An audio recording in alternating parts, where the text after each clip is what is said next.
Assalomu alaykum aziz yurtdoshlar. Xudo xolasa biz Farg'ona viloyatidagi ishimizni o'z nihoyasiga yetkazdik. Xonadon egalariga topshirdik. Ozgina joyimiz qolgan. Beki qo'yib qo'ysak, xudo xolasa tunkamizni qatirib qo'ysak, yakuniga yetdi. Bu obyektimizni o'zimizda jami ko'ryapsizlar, shapkalar darch ketgan. Bu yeri bor. 247 kvadrat, 248 kvadrat tunka rasxod qilganmiz. 247 unetchi ham keldi. Xudo xolasa sizlarga mana ko'rsatib o'taman. Ko'rasizlar, bog'bon o'ta ham go'zal holatda chiqqan. Qaranglar. Shularni ishlayapti. Ozgina ishlari qolgan. Qala. Bu yeri xolasa 0.4 lista, 0.4 qalamli lista berganmiz. 132,5 ming so'mga tushdi kvadrati.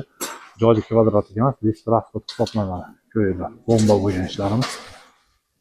Kimga shunaqa ishlar keraksa, bemalol bizga aloqaga chiqsanglar, O'zbekiston bo'ylab ish olib boramiz. Hozirda asosan vodiyda 135 ming so'mdan tunika rasxodiga tunika fon ishlarini qilib beramiz. Ko'ryapsizlar, oppoq, chiroyli, go'zal, seryozni holatda bo'lib chiqqan. Kimga yoqayotgan bo'lsa, bittadan like bosishni esdan chiqarmanglar. Sizlarning ham xonadoningizlarga shunaqangi go'zal tunika fon ishlarini qilib beramiz, xudo xolasa. 135 ming so'mdan kvadratni ichiga kiradigan lesasi, ustasi, mana ustasi ham ishlayapti, ustasi, dastavkasi, hamma barcha rasxodlari kiradi. Vodiyda bo'lsanglar, bir mahal arid qilib bersanglar bo'lgan, xudo xolasa. Sog' bo'linglar, salomat bo'linglar, o'zingizlarga ehtiyot qilinglar. Ko'rishguncha.